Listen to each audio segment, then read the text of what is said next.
स्वामी छाड़िले स्त्री आसिले एथर काठगड़ा नुहे एथर लड़े हेबो राजनीति रे।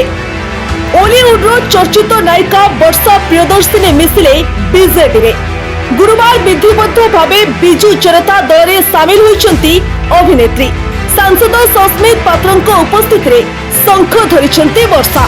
विधिबद्ध भावे बिजू जनता दल रे से सामिल होइछंती। किछि दिन तले केन्द्रापड़ा सांसद बीजेडी छाड़ी बीजेपी रे सामिल होइछंती। एपटे बे शंख भवन रे आसी बीजेडी रे सामिल होइछंती पत्नी वर्षा प्रियदर्शिनी। उभय जड़े गत 4 वर्षरू निज पारिवारिक विवाद को नहीं खूब चर्चा रे रहिछंती। कोर्टर काठगड़ा रे बारंबार आमना सामना होई सारिछंती अनुभव महांती एवं वर्षा प्रियदर्शिनी।